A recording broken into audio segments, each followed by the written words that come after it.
Hello and welcome to Experiencing Love. I'm your host, Philip Jocks, and I am so glad that you're here. Today, I draw for you. I did this last night, and I wanted to try something out a little bit differently today where I actually make an intro for you, where I actually show my face. It's not one or the other. So, as I learn and figure this out, it would really help me know if you enjoy this by leaving a like, leaving a comment down below. Make sure to subscribe, hit that little bell icon. But anyways, I love and appreciate you all, and let's get right into the video. So like I mentioned at the top of the video, this is another one where I sit back and I draw for you. I really have been enjoying drawing lately, and it gives me something to do instead of just looking around helplessly while I speak. Granted, I actually don't draw and speak at the same time. Just now I don't have to worry about looking at a camera while I speak. So if you really do enjoy that, let me know. It helps out a lot because a lot of the times, if you don't let me know, I'm kind of shooting around in the dark. As are many people in your life. There's so many times that people are doing their best or they're doing what they think that you want them to do. But because you never outright said it, because you never took the time to explain what you're looking for, they're feeling around in the dark. They're shooting in the dark and they're missing again and again. And then we have resentment against them. It might be something like you have night vision goggles on. You see the target and you just tell them, all right, fire away. Or you don't tell them at all. They're just taking guesses at where this target is and they're missing wildly. You're looking at it being like, what in the world? Like, how are you missing this easy to see target? Maybe your job is to turn on the light a little bit. Maybe bring out a flashlight, just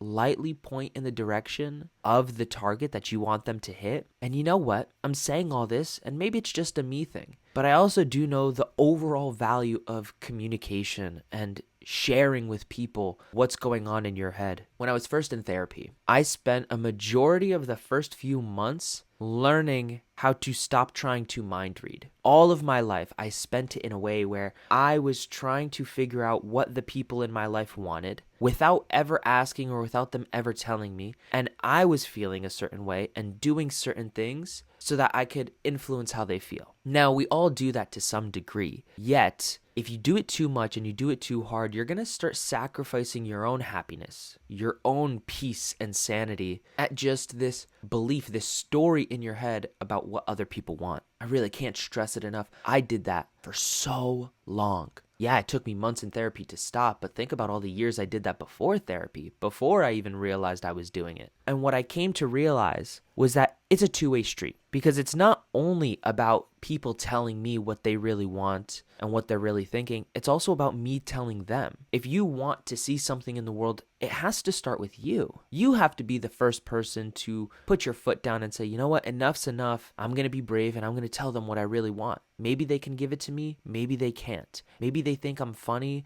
or maybe it's embarrassing. Maybe they don't. Maybe it's not that embarrassing, but I will never know if I keep my mouth shut. So what I first had to do was start telling people exactly what's going on in my mind. If I was feeling upset, if I was feeling lonely, if I was feeling bothered by something, it is not their job to figure out what's going wrong. Not at all. It's my job to share. Now, if I share what's going on, if I share what's wrong, and they truly love and care about me, then we get to come together as a team to figure out a new solution. Maybe that means they're stopping what they're doing, or maybe that means they keep going, but I have to change something on my end. But by us both knowing that there was something wrong, we can work together on it. You'll also find that sometimes you tell someone that you're not happy about something or something's bothering you, and they truly don't care. I cannot stress this enough how important that information is, how crucial that information is, because then you know with definitive proof what that person thinks and feels about you. And I'm the type of person that I only want to be surrounded by people who actually care about me. Not people that agree with me, but people that care about me. I want to be around people who choose me. I spent even longer than my mind reading time chasing people, chasing the approval of those who didn't want anything to do with me, truly. I could say it now very matter-of-factly, but there was a time in my life where that hurt to admit. It hurt to say, what do you mean I'm chasing? What do you mean I want more from them? But the truth is, when you create this circle in your life, this circle of people that support you no matter what you do, it truly is like a level up, because now you have this ability to be uplifted by those in your life rather than secretly sabotaged. You deserve so much more in your life. And when I say that, I rarely mean you deserve it just from the world, like just given to you. Whenever I tell someone you deserve XYZ, what I almost always mean is you deserve to create it for yourself. You're allowed to have it, but it's going to take work. It's going to take steps to get there. It's simple, really.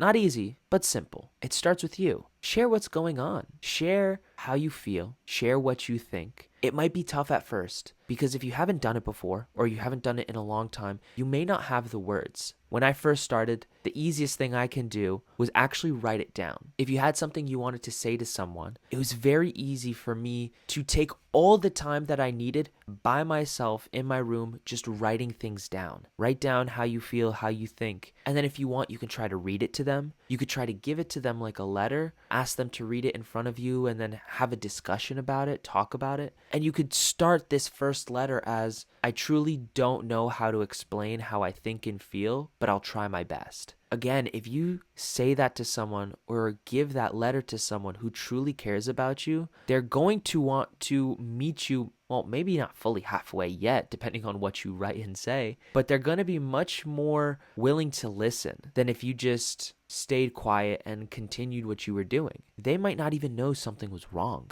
The second part of this is that if you're going to talk about how you think and feel, focus it on you. Like that's a huge, huge pointer. I hope you made it this far. Focus on you and your side. Don't even mention the other side. Like by that, I mean, if you're upset by what someone did, don't start blaming them and saying, you did this, you made me feel sad. If you change it up just a little bit and word it something like, when this happened, and this being some event that is real, like it happened, like there is no fluff around it, just like pure reality. When this happened, I felt this. I felt tightness in my chest. I felt my knee shake. I felt my hands get tightened or my fists get clenched, and I felt my face get red. And then you try to say what emotion you attach to it. I was feeling a little bit angry. I was feeling a little bit hurt, a little bit scared, a little bit depressed. And once you say those two things, you can move on to the third step, which is what do you actually want to feel? And you could explain,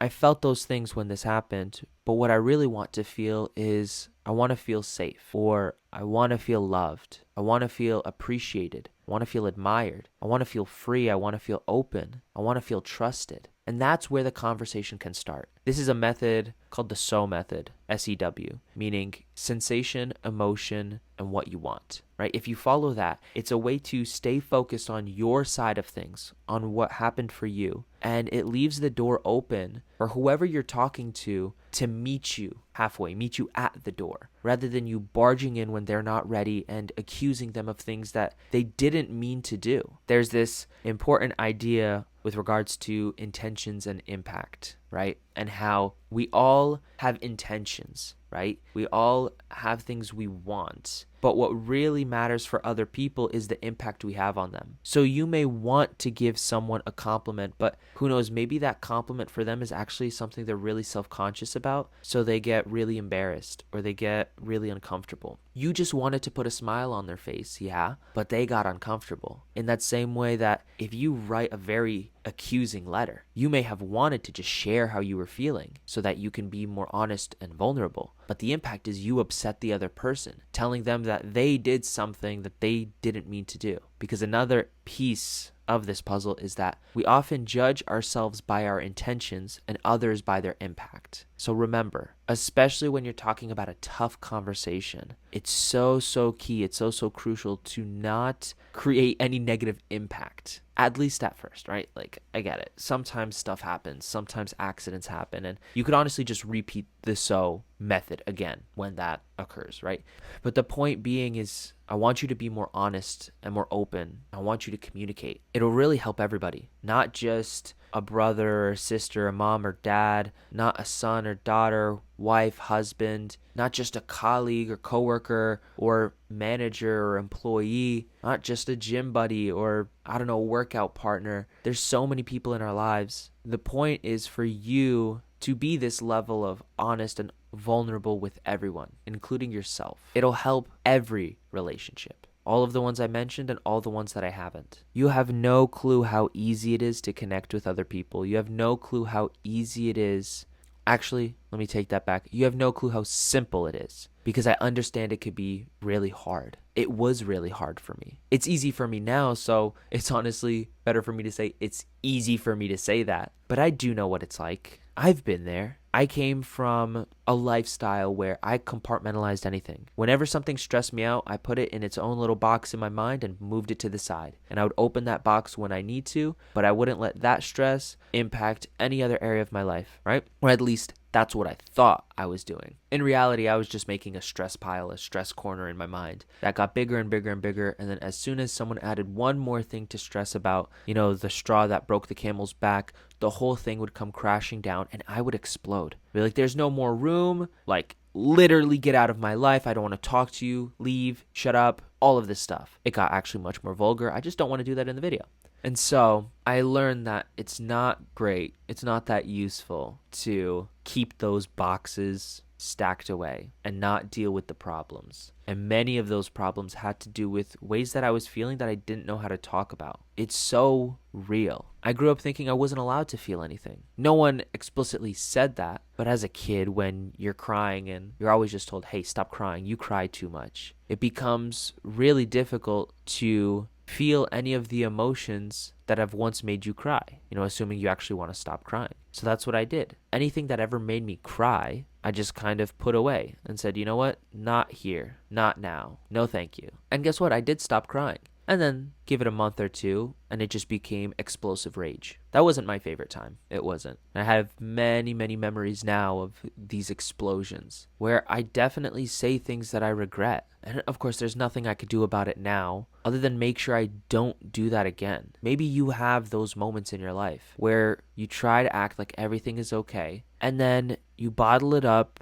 until you explode. And it might not even be aggression. It might be like a silent revenge that you pull on someone. It might be purposely and knowingly hurting those around you, maybe physically, emotionally, mentally, verbally, because you have had enough. The tough truth is all those bottled up emotions is on no one but you. Yeah, it's true. It may be so tough to hear, but if you have pent up emotion that you're not letting out, you're not giving space to, and it's causing you to feel more stressed than you need to, and then exploding at those that you love and care about, that's on you. Again, the solution is simple, not easy. I'm not telling you that it's going to be a walk in the park, but I am telling you that if you want to change something, you need to change. Change creates change. If you keep doing what you've always done, you will always get what you've always gotten. So take the time to really work on yourself. Take the time to figure it out. Take the time to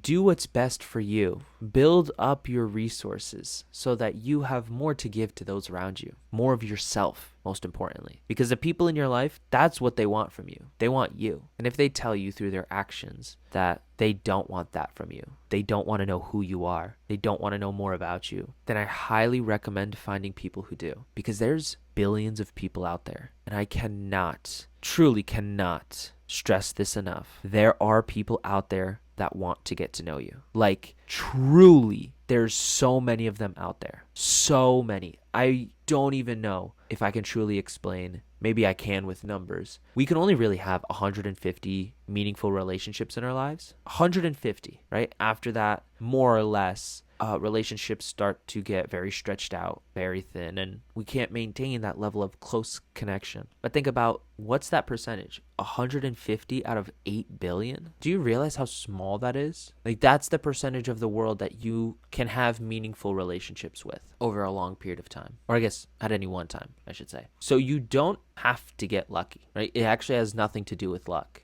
You just have to put in the work and meet new people who truly love and care about you. I'm not saying you have to find 150 new people. Find 5. Like, make that number even smaller. Find 5 people that want you for who you are. They are out there. It's so wild to really think about. And I'll say this, in my experience, it started out not even in my own community. That was actually my own silo, my own bubble that I had to pop and say, no, there's actually more people out there. So my closest friends now live all across the US and some even outside of the US. Like, that's where I started. I found people at events, or I found them online. I found some through Xbox. I found some through seminars virtually. Some live in Florida, some live in Virginia, some live in Missouri, some live in California, some live in Ohio. I have some friends that live in Poland, live in England, live in Germany. Truly, it starts somewhere. And then I found people close to me. I narrowed it down just a bit. And none of them are perfect because I'm not perfect. That's the best part. We all have our quirks. So don't hide your quirks. Share them. Be honest about who you are, how you feel, what you're thinking. I started this out with the intention of experiencing more love. Experiencing love with the people you have in your life, and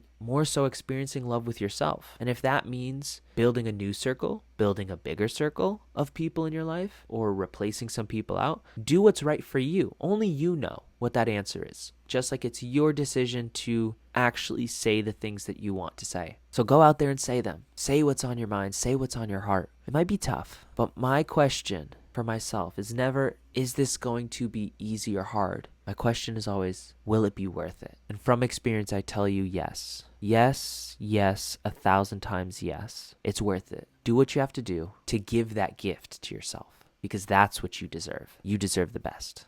So I thank you so much for listening. I thank you so much for being here. I got a little bit deep towards the end. And if you enjoyed, once again, make sure to leave a like, subscribe, hit that bell, leave a comment about not just what you liked about this episode, but about what you might want to see, maybe from my past episodes or something new entirely. I'm taking all suggestions because all I really want to do is learn for you. I want to learn for myself. I want to learn for you. I want to grow, and I want to give you the best content I can. So as I learn and go do that, and as you go have a wonderful rest of your day, just remember to always fill up with the love. And I look forward to seeing you in the next one. I love you.